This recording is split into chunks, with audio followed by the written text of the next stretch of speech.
गुरुदेव जय गुरुदेव, गुरुदेव जय गुरुदेव, जय जय जय जय गुरुदेव, जय जय जय जय गुरुदेव। साई बंदगी। देखिए, सतगुरु को बंदगी करना बहुत जरूरी है। गुरु की दया अगर जीव पर हो जाए तो हम समझते हैं कि दुनिया के सारे ही सुख जीव को मिल जाते हैं। और सबसे बड़ा सुख तो है आवागमन से मुक्ति का सुख। कितने कष्टों में ये जीव पड़ा हुआ है, आवागमन के चक्र में, जरा मरण के चक्र में कितने दुख भुगत रहा है, लेकिन इसको पता नहीं है ये रमा हुआ है संसार में। और इसी रमण की वजह से इसको पता नहीं है। तो ये जो विषय विकार हैं, इन विषय विकारों में फंस के कई बार ऐसी ऐसी वाणी बोल जाता है, ये जीव के आश्चर्य होता है। संत और वाणी, ये विशेष प्रयोजन होना चाहिए संत का, क्योंकि संत बहुत बड़ी शक्ति है, परमात्मा का स्वरूप है। जब मिले हैं जब संते माही, और खोज हो मिले हैं नाही। तो संत सबई सिर ऊपरे, निष्प्रिही निज नाम, जाके मस्तक सतगुरु ताके हृदय आप। तो ऐसे ऐसे सुंदर सुंदर साखियां या सुंदर दोहे कहेंगे कि इन संतों के लिए साहब ने वर्णित किए हैं। अभी संत परमार्थी होते हैं। संत बड़े परमार्थी, शीतल उनके अंग, तपन बुझावें और की शीतलता के संग। मतलब इतने परमार्थी होते हैं। तो दूसरों को अगर हम ऐसी भाषा बोलेंगे जो भाषा पसंद ही नहीं आए, या जिस भाषा में मधुरता ना हो, या जिस भाषा में रमणीकता ना हो, या जो भाषा उनके अंतर मन की तृप्ति न करे, या जो भाषा उन्हें तपन दे के और क्रोधित कर दे। तो क्रोधित कौन करता है? मन। मन कहते हैं काल को, और मन का रूप है अहंकार। तो अहंकार जब जब आता है तो क्रोध आता है, और जब क्रोध आता है तो क्रोध में जो बोली गई वाणी है, चूंकि अग्नि जल जाती है तो उसमें ऐसी वाणी निकलती है कि वो वाणी विस्फोट करती। चाहे रिश्ते हों, चाहे रिश्ते ना हों, घर परिवार द्वार मोहल्ला या रिश्ते, ये सब रिश्ते ही है। सब में प्यार होना ये बहुत जरूरी है। अब प्यार कैसे होगा? ये वाणी तो करेगी। ये हमारी वाणी जो है ना, इसको हम कैसे बोलते हैं?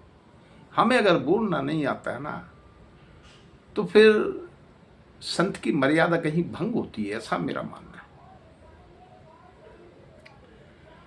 बोली बहुत अमूल्य चीज है। बोली एक अमोल है। अमोल मतलब इसका कोई मोल ही नहीं है बोली का।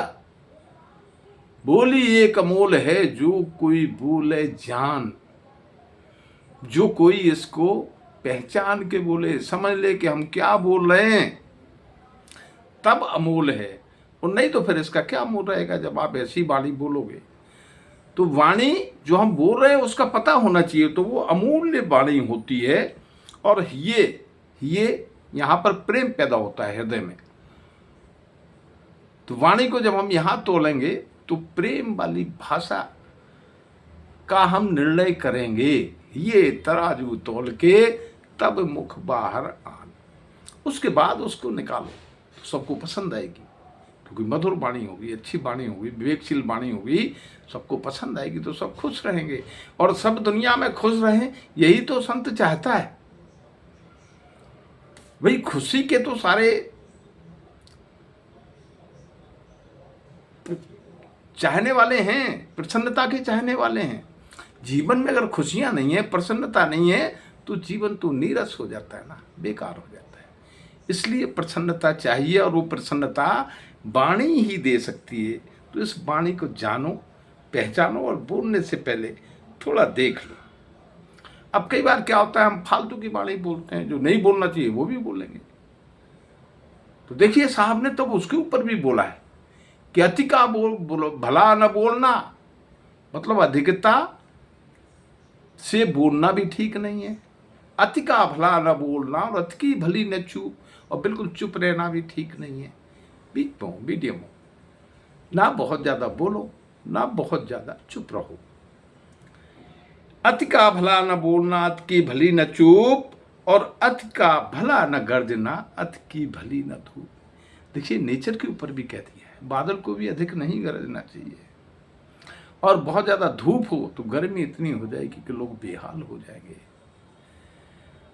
तो शीतलता के लिए जरूरी है कि बहुत अधिक धूप भी ना हो। तो बातें तो ये बहुत सुंदर सुंदर बातें हमें पढ़ने को भी मिलती हैं, संसार में भी मिलती हैं, संत भी बताते हैं, और बड़े बड़े जो महापुरुष हैं वो ऐसी सुंदर वाणी देते हैं। सत्संग में मिलता क्या है? जो उस परमात्मा की वाणी है, जो सत्य की वाणी है, उस वाणी को प्रकाशित करने का प्रयास होता है संतों का। अभी वाणी पे ही सब कुछ निर्भर है। अभी जो वाणी हम बोलते हैं, देखिए, परम तत्व को जानने के लिए वो कह कि कह और अकह, तो अकह उत्तम मानी जाती है। जहां बोल तहां अक्षरावा, जहां अक्षर तहां मन डिरलावा। बोल अबोल एक हो जाई, जिन्हें लखा सो। तो संत पुरुषों का अधिक बोलना वैसे ही उत्तम नहीं माना जाता है।